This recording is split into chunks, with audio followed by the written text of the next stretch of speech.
working with a mentor or a teacher, I was able to get off a lot of the pills, a lot of the digestive pills that I'd been on, some of the antidepressants that I'd been on.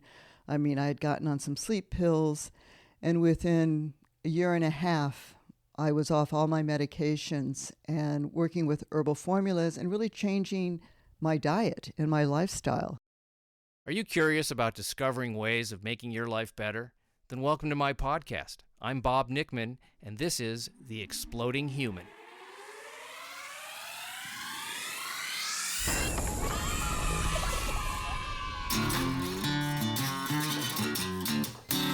Listen in while I talk with all kinds of people in the fields of personal growth, health and healing, alternative therapies, psychology, spirituality, environment, and the future. I'm looking for those answers that make life better for everyone. You'll meet cutting-edge practitioners, doctors, artists, filmmakers, business people, and those who have overcome challenges.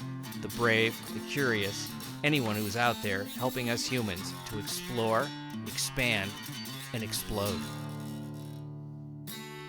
Hey, welcome to the podcast. Bob Nickman here. That woman you heard at the beginning, CAROL Prentice. And we're going to be talking to CAROL about her path to becoming an Ayurveda medicine practitioner. Some of the personal struggles that she had that led her on a path to other disciplines such as the Alexander technique and yoga, and eventually to Ayurveda medicine. And we talk about a lot of different stuff today, not just those three things, but we're going to talk about various aspects of sleep and what it means, and stress, a lot about stress. Big issue in our society, of course, stress. And then we get into some stuff about gut health. It's a fascinating topic to me. And the mind that the gut has, the brain. The gut has a brain. Did anyone else know that? I sort of did, but I didn't really until today. And the entire mind-body relationship. So it's a great talk, and I was up in Ojai for this, and we had a really nice time. And this is CAROL Prentice. So glad to be here with you, CAROL. Thank you so much. Good to have you here. Yes, and this is your first podcast, I understand. I believe it is, yes. Very exciting. Yeah, very good. It's nice to be the person that you're talking to first on a podcast. And I know we're going to talk about a couple of different things, like your journey to getting to become an Ayurvedic practitioner. And there was a surgery that you had as a young woman. Let's find out how you got to where you are today. So by the time I was 16, I started having leg pain and low back pain, and I was interested in dance. And mostly dance, not so much performance, but more towards working with children and dance therapy. But you still had to go through, I still was looking in the performance aspect. But by the time I was 18, I was told that I had spondylolisthesiosis, which is a slippage of the discs, the L5-S1.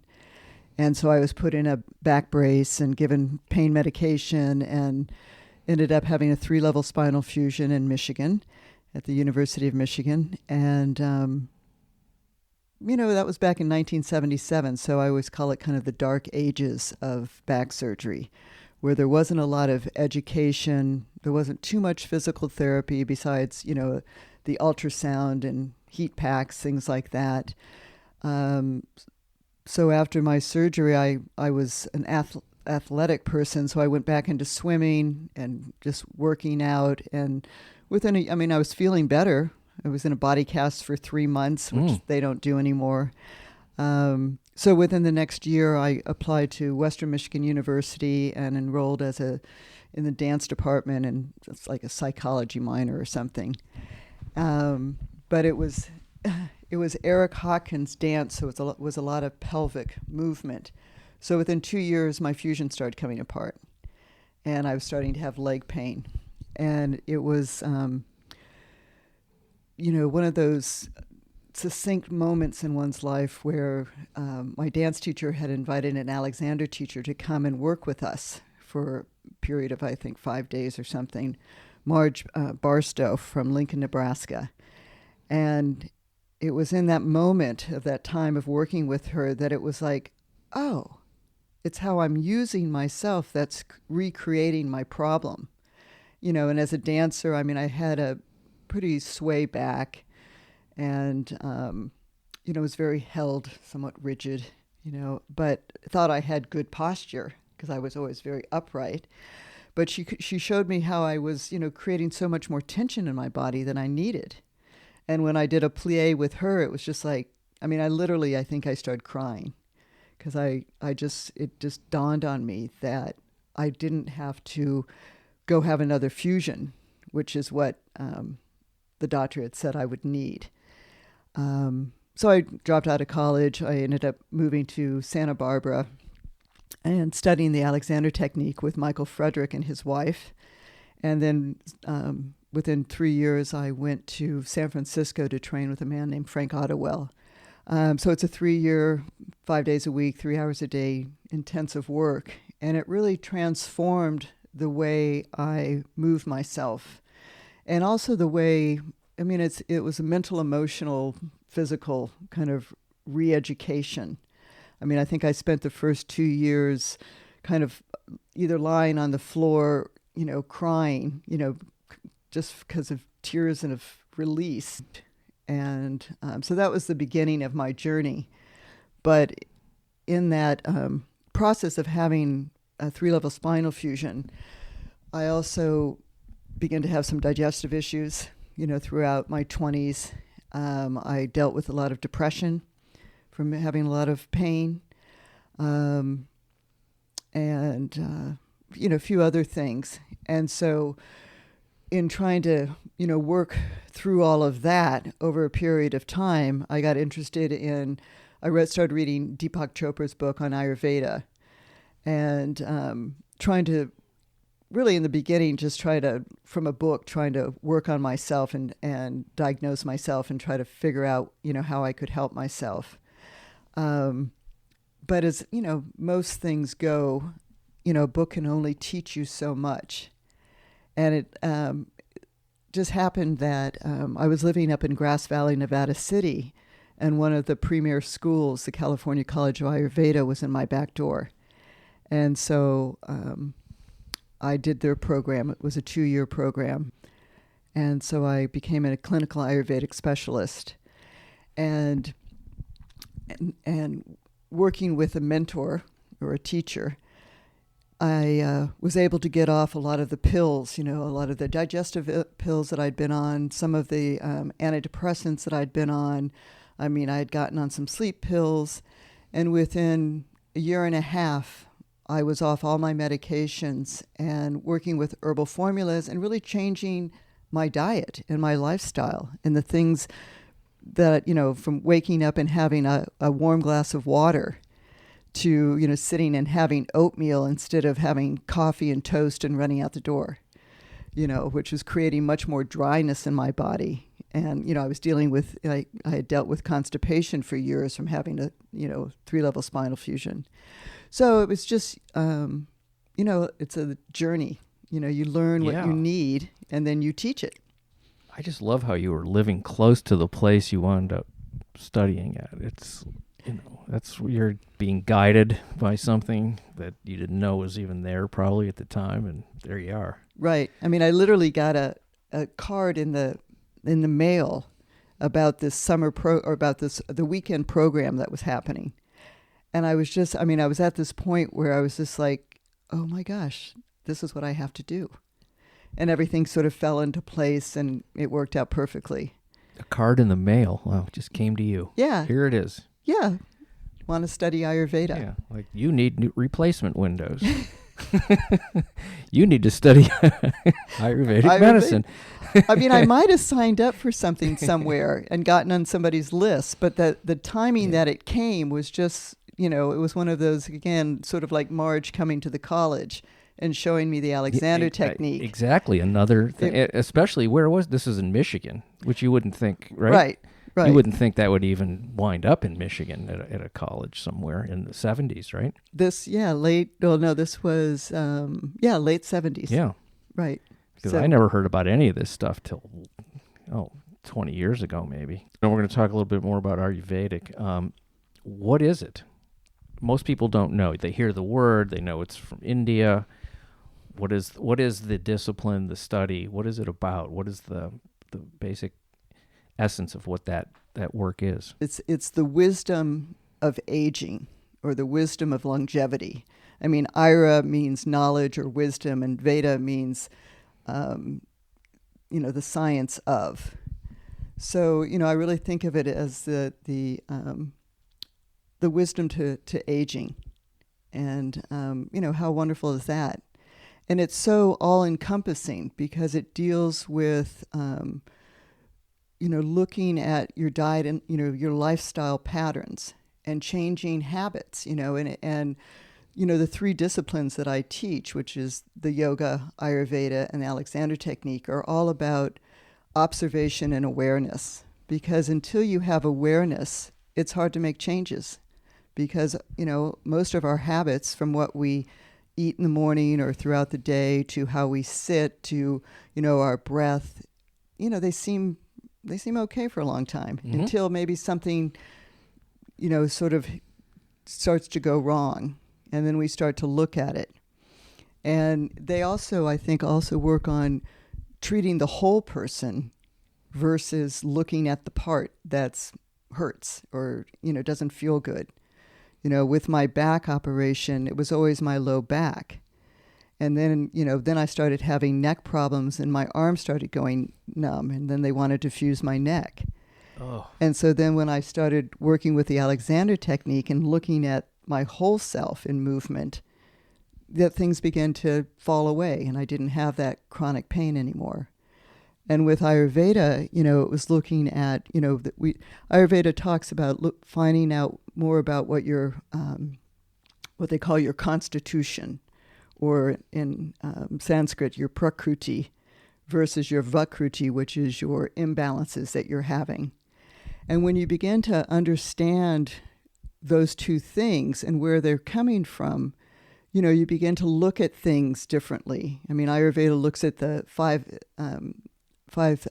element theory, that everything is made from earth, air, water, space, or fire, water, earth, air, and space, ether. And through those 5 elements, there's the 20 attributes, or the 10 pairs of opposites, like cold and hot, rough and smooth. And so when you begin to see how, what is happening to you, if you're dealing with dry skin, or if you're dealing with constipation or acid indigestion, you begin to get a sense of what those qualities are and then treat from the pairs of opposite. So what the food you're eating, to maybe, oils that you might use, to exercise that you're doing, or the time of day you're doing things.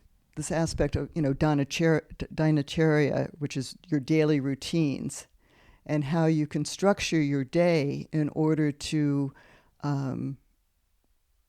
be more mindful. So when somebody comes to you with a particular issue, we'll just make something up. I'm going to come to you with, I'm having these stomach aches that I have after I eat.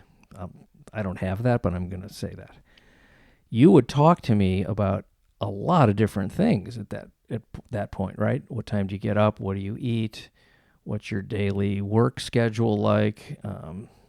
You probably ask me if I meditate. Am I in a car? You would probably ask a lot of different questions. Am I right about that? Right, and actually what I would do is I'd send you, I have basically a 9-page intake form that asks a lot of questions like that, and, ask you, what kind of foods do you eat, and then your time of day, what's your schedule look like. Might ask you about some family history, some of the things that you do, whether, you have hobbies or if you have a yoga practice or a mindfulness practice. So I get a lot of information, and then we spend about 2 hours talking about that, and I gain more clarity and understanding. And then I come up with what's called a report of findings.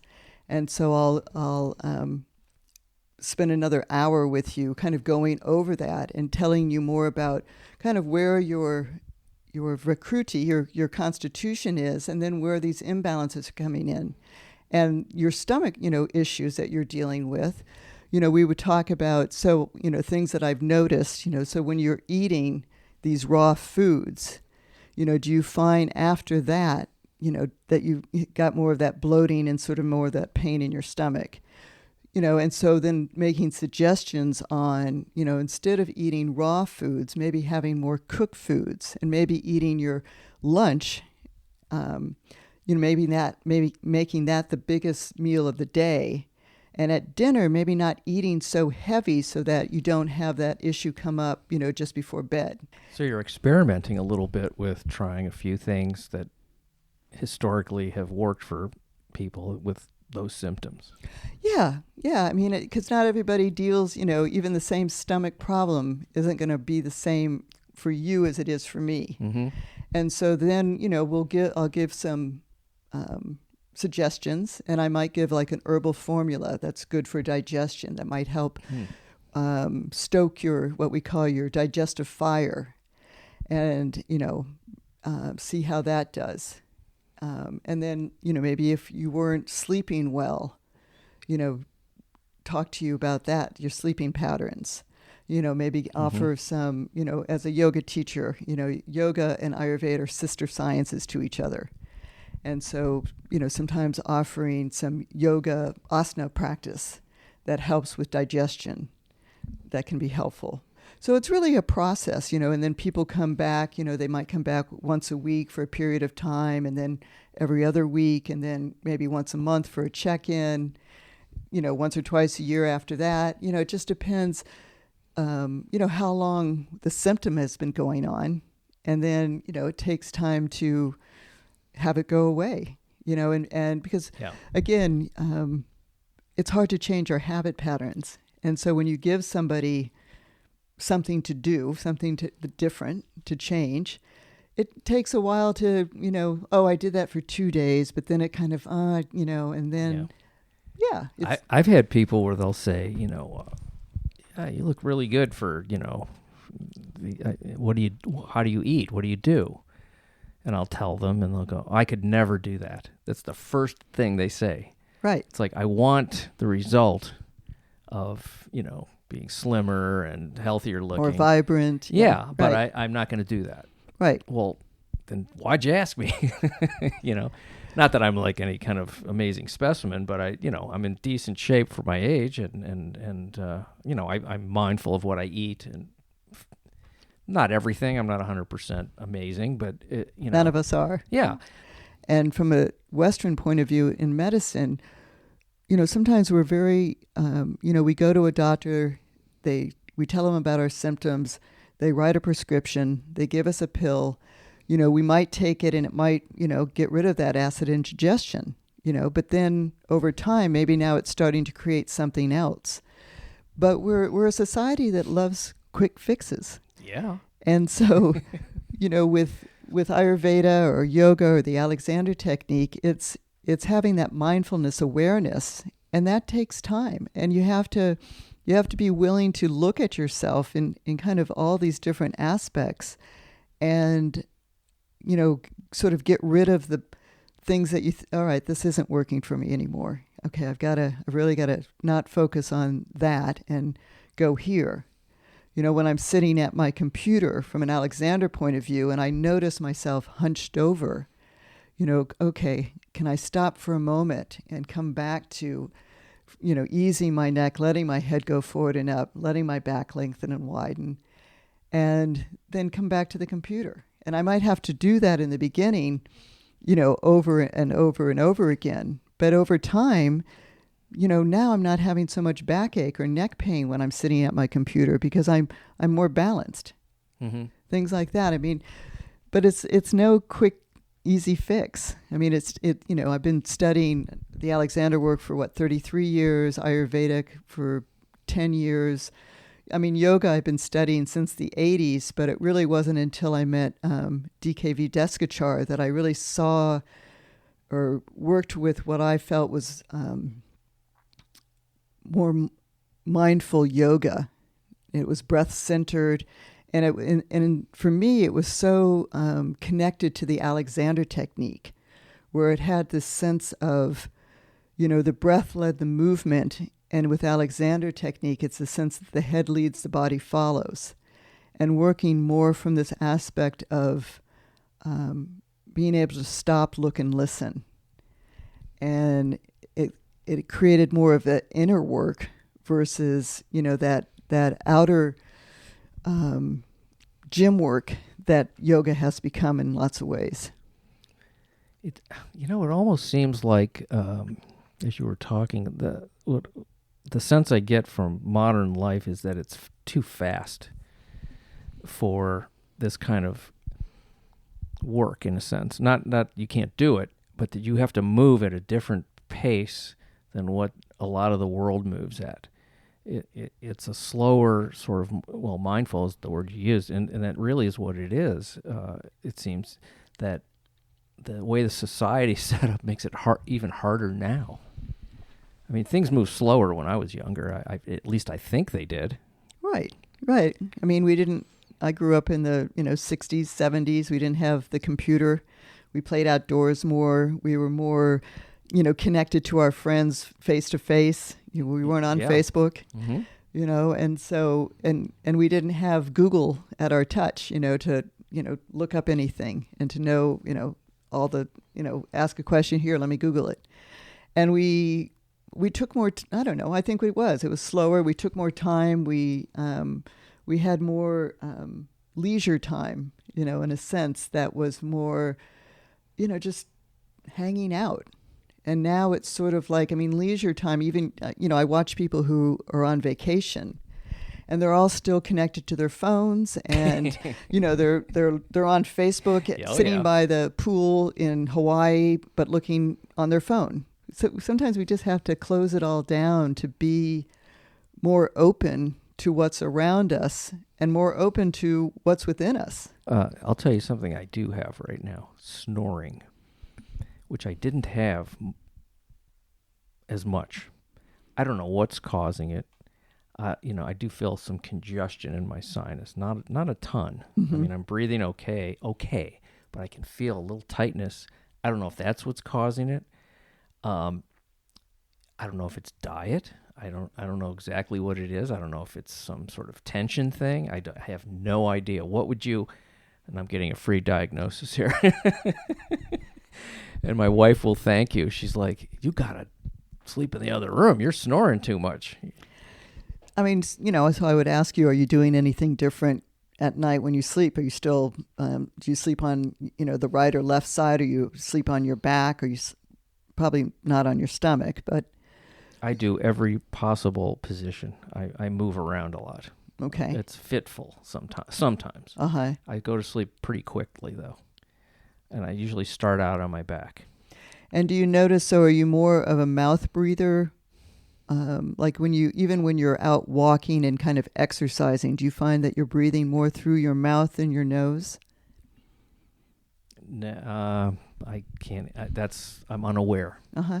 So that's one thing you could look at, is just how much are you breathing through your mouth, even like when you're sitting, or even as you go out and do like a walk, and can you, if you notice you're breathing through your mouth, close your mouth and try to just breathe through your nose. Mm-hmm. I'll pay attention to that this week as I'm walking around and see what you notice. Yeah, it's one of those things that is annoying to other people, and because I could care less, I don't hear it. Right. But there's something that's probably not right going on if I'm making that much noise. Right. I mean, Michael sometimes snores, so if I get him to turn and then notice if he closes his mouth, it changes. Okay. Maybe I need to tape my mouth shut. I I put those strips over my nose to widen the thing, and it helps. Yeah, that can help. Okay. I don't know. Yeah. How much do I owe you? Well, just observe. It's an interesting thing how, as different years, different issues come up. Different parts of the body will give us a little bit of a run for our money, Well, and I think a lot of people as we age have insomnia, sleep problems. Yeah, I'm hearing a lot women of going that. through menopause have Mhm. sleep problems, and looking at how to deal with that, the temperature of your room, how dark is your room, what time are you going to sleep, what are you doing before you go to sleep, you watching some movie or being on the internet and then closing that and trying to go to sleep. So there's, a lot of things to look at in that relationship of, why all of a sudden are we not getting good sleep? I think that's a big part of it. Whatever media, if you're doing media before you go to bed, and what is it? Because I don't like to. I did watch a movie the other night for the first time in 6 months before I went to sleep, and the dreams were not good. Right. And I was disturbed because it was a very well done movie and a disturbing topic. Yeah. And I was like, why did I do that? I had no better. Right. And I think a lot of, younger people, when I was in my 20s, I probably stayed up more until 1, 2 o'clock, going out, all that kind of stuff. Oh, yeah. Now, if I'm, not in bed by, 9:45, I'm not, I'm like needing to get there. I'm the same way. But, and I even, I like to have a good 8-hour sleep, 7, 8 hours sleep. When you're younger, you think you don't need that much, and maybe you don't, but still there's a lot of things that happen, during that time, if from an Ayurvedic point of view, that the 10 to 2, really getting to bed at 10, because otherwise you move into what we call the Pitta Cycle. And that's, brings up more fire, more energy. And so if once you, at 11, 12 o'clock, your mind will tend to keep going. Oh, okay. After that. So if you can get to bed before 10, you probably have a greater possibility of having that deeper sleep. I've been hearing a lot about gut health. That there's like a lot of the brain. Yes, the connection gut. between the gut and the brain, and that a lot of I do some acupuncture treatments once in a while, and the practitioner is now doing more needles around the stomach. Mm-hmm. And she was telling me how she's discovered how that is hugely affects the rest of the body. Is that there's an intelligence in the gut. Is that part of Ayurvedic thinking, or? Yeah, I think it's been part of Ayurvedic thinking for 3,000 to 5,000 years. Yeah, okay. And functional medicine's kind of catching up to that. And one of the things in Ayurveda, the first thing that you treat is the digestion in the mind. And a lot of times when you treat those two things, the other symptoms that somebody might have come with dissipate. So it's, again, it's looking at, the digestion, what people are eating, how they're digesting. In Ayurveda, we talk a lot about it's not so much even what you're eating, but how you're eating, getting people to sit in a calm environment, getting people to sit, to, maybe take 3 to 5 breaths before they eat, not drinking, cold ice water or sodas, when they're eating. And just even after you eat, can you sit, for a couple minutes and just let your food digest? I mean, a lot of times we're still chewing the last bite and we're taking our plate to the kitchen sink going, okay, what's next? Let's get on to the important things. Right. Yeah. And, I was just in Italy, and it's, they have such a different way around food, which it's, it's so much more relaxing in a way. And, they spend, a couple hours at lunch, and of course, they drink their wine and all of that, but it teaches us something from an American point of view, is just to be able to sit and enjoy the food before us. And we a lot of times get into fast foods and things like that. Mm-hmm. But once when you get an understanding of your digestion and, the things that are going on in your mind, and working, a lot of times it's with the mind, it's, getting you to turn off your devices, not be so connected, doing a yoga practice and having a breath practice, and maybe even 10 minutes of a meditation practice, There's wonderful herbal formulas that, people can take that, can help with the mind instead of, maybe taking an antidepressant. Mm-hmm. And this isn't to say, I have been on antidepressants and I have found them beneficial during different times in my life. So I don't poo-poo that at all. But I find that too, sometimes we can get overly dependent on certain things that if we're taking antidepressants, there's other things that we can also be doing to help us with our mind. Mm-hmm. Help us, whether it's depression or anxiety or just that sense of overwhelm. And so when you're treating those two aspects, a lot of things, will tend to fall away. How are the gut and the mind connected? When you say treating the gut and the mind, they seem like two separate things to most people. If you think about when if you're eating when you're upset, mm-hmm. The food doesn't digest as well, or a lot of times we can't eat when we're so upset because it's like we're not hungry. Yeah. But there's the other thing where when people are very upset, they tend to overeat and they binge eating and that type of thing. And so there's this connection between our emotions and, the reaction in our gut. I had a gut feeling about that. And a lot of times we don't listen to that gut feeling, right? We have an intuition, but we think, oh no, I better just do that. And then we're like, oh my gosh, I should have listened to what I was, really thinking. I got a call from my daughter the other day about she's in college. She was saying how she wasn't sure about what she should do next year. And she started to talk really fast and tell me the different options that she was weighing, and she was getting more and more worked up. And I go, okay, well, and I just said to her, well, what does your intuition tell you? And she said, oh, the third thing I just said. I go, well, then just do that. She goes, oh, I feel so much better. I think you're right. Yeah, I'll just do that.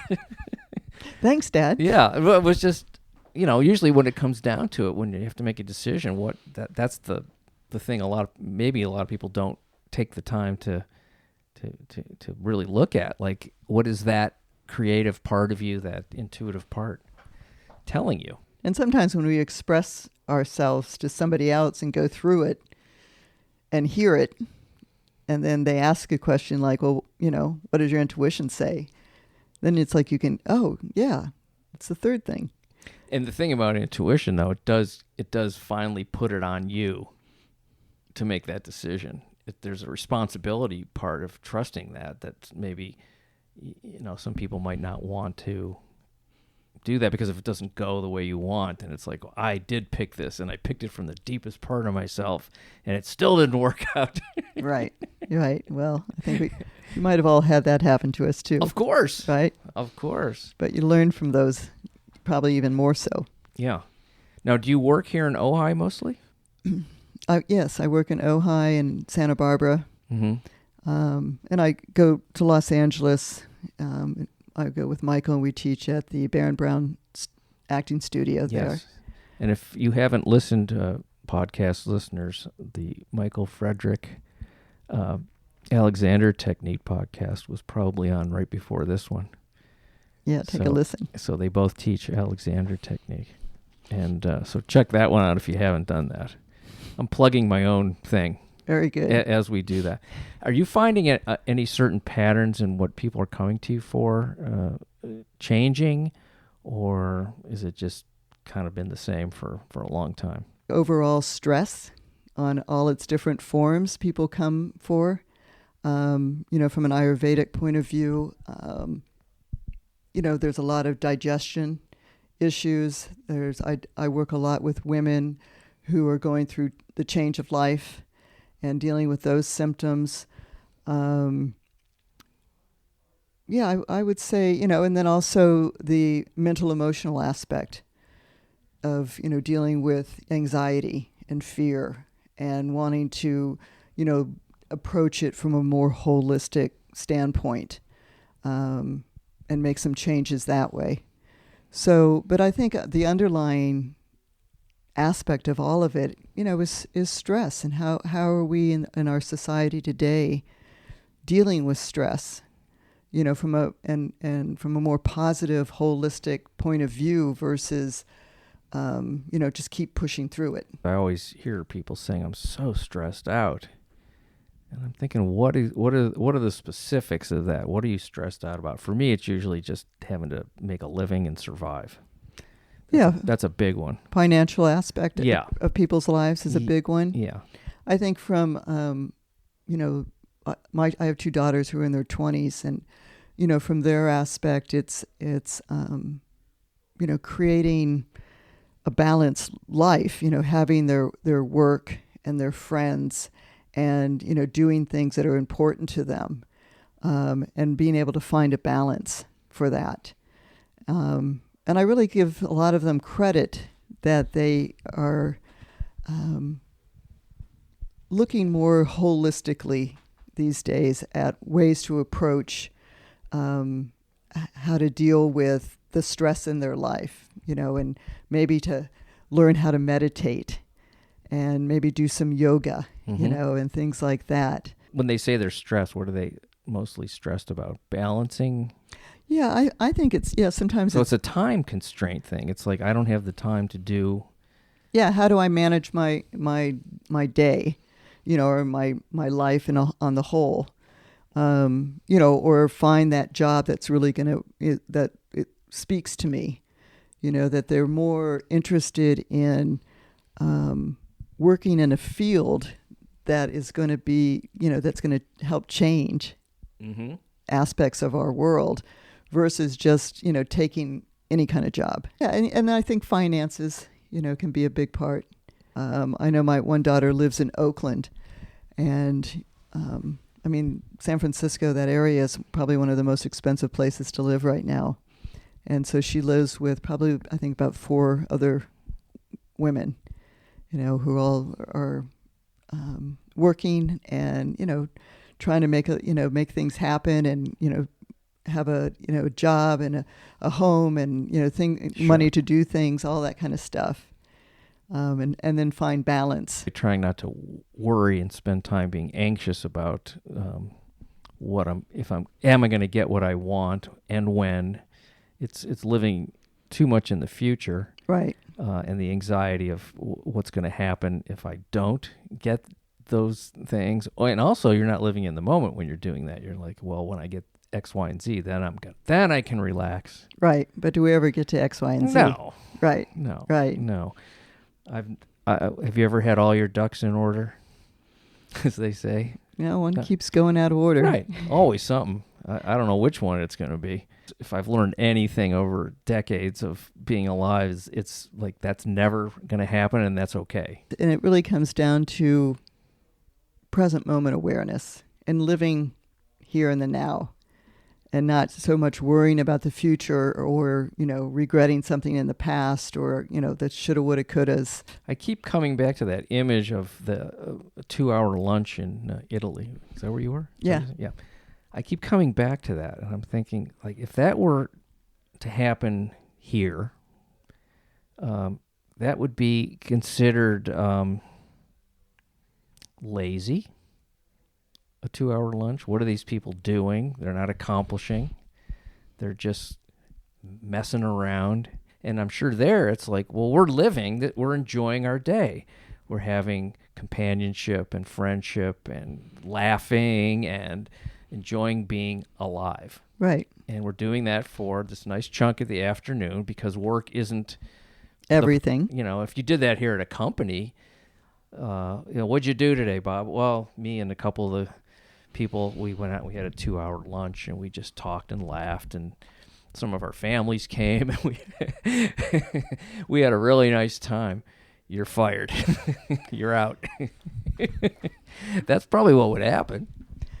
Right, but it'd be interesting to do a study on it to see that, if companies were to do that, how would the productivity over time change?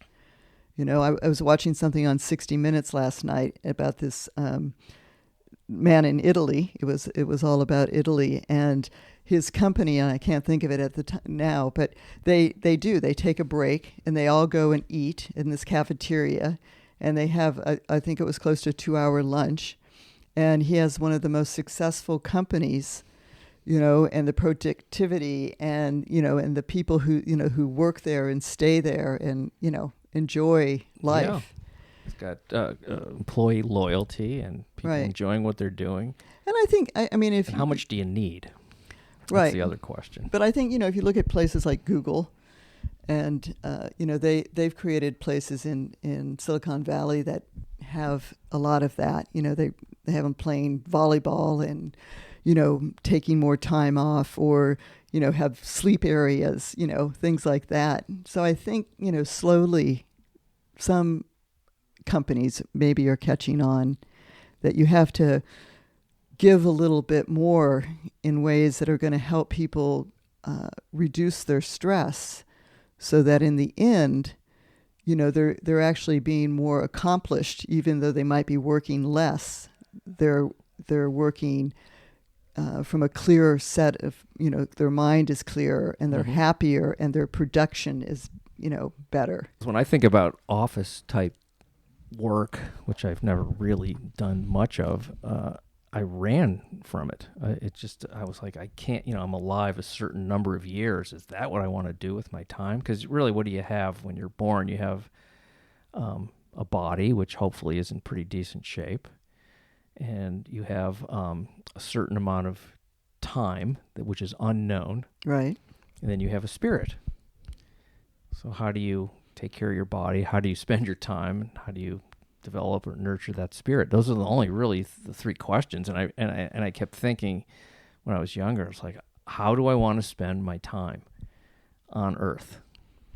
What is it that I want to do with my time? Because that's super valuable. And I had some jobs that were really, really difficult to do. Not that I couldn't do them physically or mentally, but emotionally and just time-wise. It's like 8 hours a day. I had a factory job loading trucks with boxes, right? Which is probably automated now. But, I was like, how many years can somebody do that and basically be a machine themselves and feel okay? And I remember one guy saying to me, he talked about the people on the early shift as being lifers. There are those jobs out there, and I think for people who work in those jobs, then it's being able to find ways outside of work, that are going to help, fulfill that sense of your body, mind, and spirit. And, so that if you can leave your work behind and then you go and do other things, or you're with your family, or you're, doing something that you love. Well, that's the good part. And also the advantage of that kind of work is you leave it there. You don't bring it home. Right. Which is kind of a nice thing too. You're teaching yoga too? Yeah. Oh, okay. And I teach, right now I just teach one-on-one private practice. I make, give people maybe a 20-minute private practice for to do it by themselves at home every day, which, might include some breath and some meditation.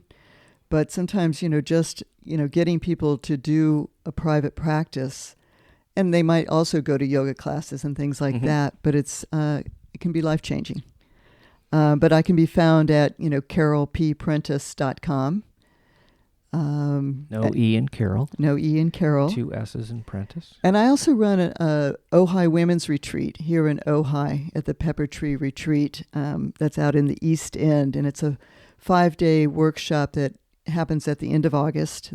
This year it's the 28th through September 2nd, so it's Labor Day weekend. And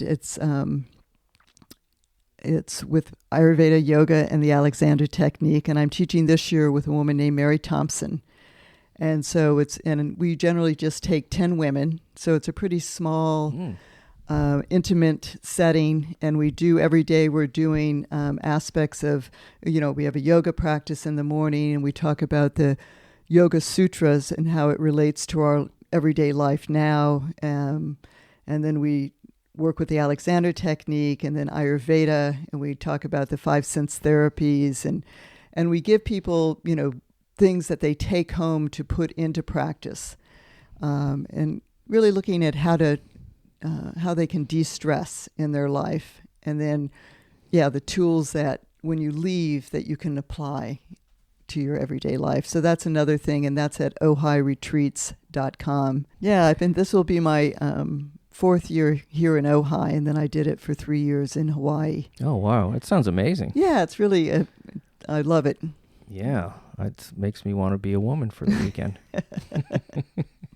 I wanted to thank you for talking to me today. Oh, it's been a pleasure. And meeting you. Great work you're doing. Thank you so much, Bob. And all these great disciplines you've spent your life, working on is really admirable, I have to say. I just love when people have that kind of commitment to things and really make it who they are. And it's, and it's a continuous work. It's like you're never there. Yeah, in a right. way, right? And that's okay. But I love what I do, and I know, it's truly been life-changing for me, and I love teaching other people about these principles and these disciplines and how it might be life-changing for them. Well, there you have it, ladies and gentlemen. CAROL Prentice, and find her, do her retreat, study with her. You won't be making a mistake, I'll tell you that. All right, thanks, CAROL. Thank you so much. Bye. Bye. Well, that was fun talking to CAROL Prentice. Lots of information to take in there. Delightful person. Hope I get to connect with her again. Lots of wisdom there, lots of experience. And thank you guys for listening in to The Exploding Human. Please join me again on the next episode. Thank you.